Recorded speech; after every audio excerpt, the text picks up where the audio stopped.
Viewers, let's talk about blood pressure today. Recently, from research, many people are having blood pressure today, irrespective of the age. Now, why is this really rampant? Now, there are several causes of high blood pressure.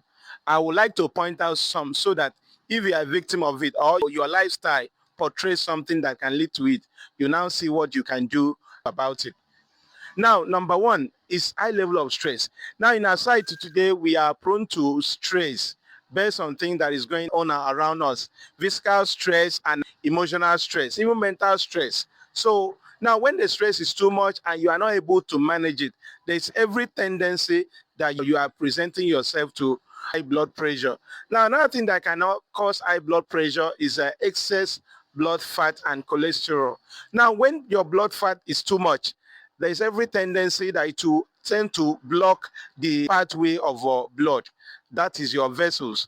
Now, once that happens, we have what we call vascular resistance. Once your vascular resistance is too high, that is the resistance to the flow of blood in the system. Once it's too high, of course, blood will tend to use additional force, additional pressure to be able to flow through your body, and that will hike your blood pressure.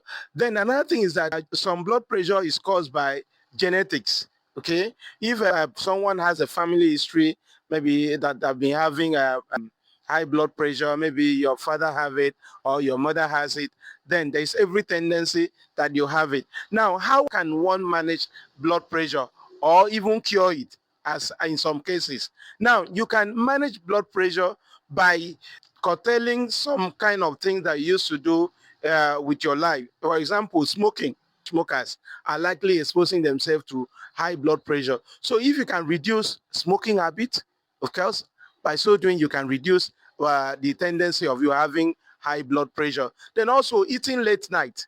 If we are sampling 100 people in a particular place, you see that more than 80 people in that locality will tend to be eating maybe from 9 o'clock. This is another way of exposing yourself to have high blood pressure, because by so doing, you don't give your body enough time to digest the food before you now go to bed.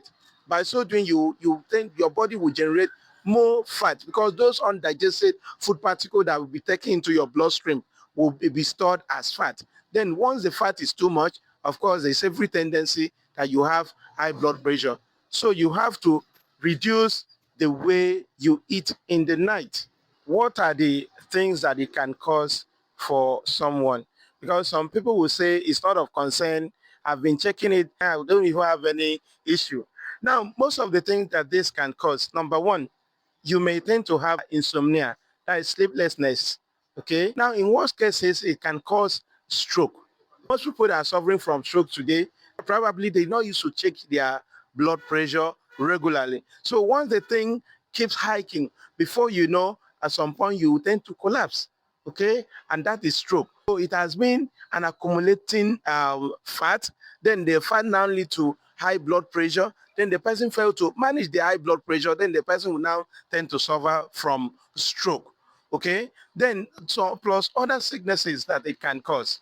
Remember, I said something about insomnia. You will not be able to sleep. You will have a constant headache. Sometimes in worst cases, you may tend to have a memory loss, because once you have this constant headache for a long time, okay, sometimes your brain will not be able to coordinate again. Then you have stress. Your stress level will also increase. By so doing, you feel tired, you feel weak, okay? So you have to manage your blood pressure very well. Once you are up to the age of 30 years and above, please make sure to go and test your BP regularly, because the world that we are already has already introduced us to stress, and everyone have a tendency of having high blood pressure. So check yourself regularly, treat it if need be. Then also, of course, by so doing, you tend to curtail the chance of having a stroke and other sicknesses that comes with high blood pressure. Thank you very much.